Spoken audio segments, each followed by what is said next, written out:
I guess the main thing that I wanted to talk about this morning is I had interesting thoughts I've been thinking through on questions of canonicity. If you follow me on Twitter, that's the main outlet for my for my scholarly output.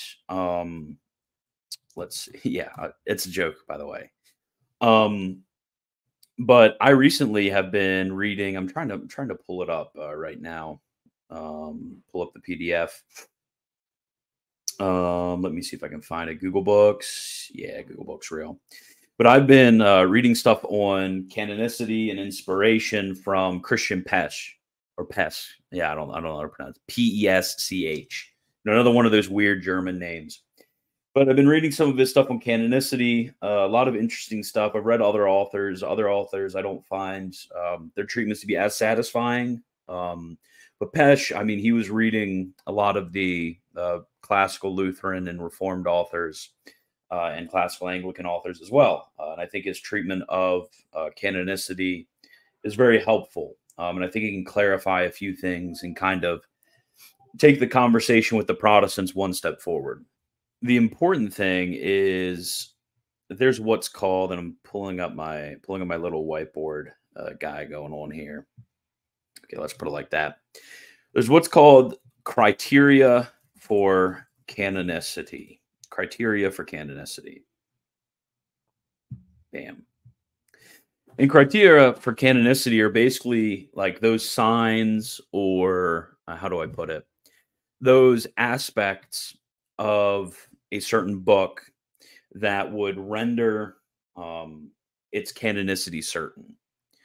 Well, I guess it's not necessarily the aspect of the book. It could be something else. So, for example, one of the aspects of canonicity is apostolicity. So, if it comes from an apostle, that is a criterion for canonicity.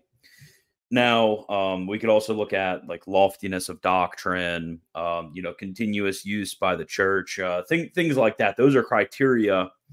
Those are criteria for canonicity. The question is really what criterion is sufficient? What criterion is sufficient? So, for example, something like loftiness of doctrine, technically that's a criterion for canonicity, but it's not really sufficient. I mean, you can have very many lofty works that are not necessarily canonical. I mean, it can give you some sort of like probable judgment if you're putting together all of these different criteria, but it doesn't really lead to a definitive judgment about canonicity. So what Catholic authors are going to do is they're going to use this in order to say, well, we need the ecclesiastical magisterium in order to determine canonicity. And Protestants will respond, well, we don't think that we need a definitive judgment in the way in which you think you need a definitive judgment. We think actually that we put together all of the other criteria, kind of smash them together. And in this way, we actually are able to have a probable judgment about which works are in the canon.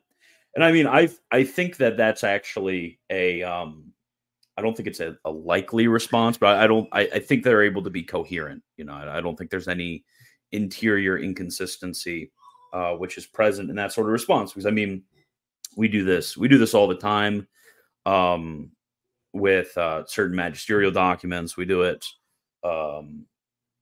We did it before there were definitive judgments about the canon. So, I mean, it's possible. It's possible that there isn't this instrument for determining canonicity. But really what you get into in the end is a lot of people will critique and they'll say, you cannot have a fallible list of infallible books. And this is kind of stupid. Of course, you can have a fallible list of infallible books. Of course, you can have a fallible list of infallible papal statements. Of course, you can have a fallible list of infallible traditions. That's not where the issue is. The issue is really not about what sort of certainty you can have about this or that. Placing the debate in that court, I think, is very problematic, and I think it was a huge mistake for us ever to dive into this. But I think there is an issue in it, and I kind of got this reading Pesch. So the issue really isn't whether we can have a sort of infallible knowledge or fallible knowledge or probable or certain knowledge about the canon list. But really, the question is, how do I put this?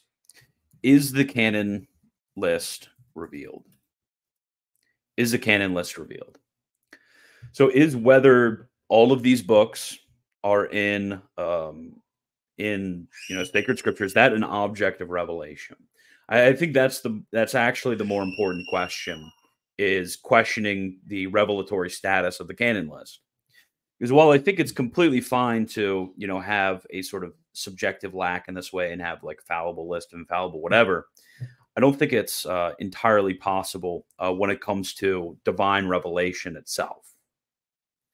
So when it comes to divine revelation itself, it is actually, I think, would require some sort of contradiction to say that you have somehow an how would we put it? We would put it as like an unrevealed list of revealed books. I think that would be problematic. So basically, we would just what we would point to now. We would say, okay, well, canon list comes from apostolic tradition. And apostolic tradition for us, I mean, it's a mode of revelation. It's a mode of revelation, which is, at least in its original transmission, infallible. So this is where we kind of stand at right here with where the canon list actually comes from. It comes from apostolic. Oops. Yeah. Oh, I just pushed the StreamYard link for everyone. Yeah. So that's where we put it right there, is the canon list coming from apostolic tradition. Now the question is, okay, well, would a Protestant respond with like, yeah, we would actually say the same thing? That's not really possible, and I think that would actually pose an issue with the doctrine of sola scriptura if they did have apostolic tradition, which was transmitting revelation, which is outside of the books of sacred scripture.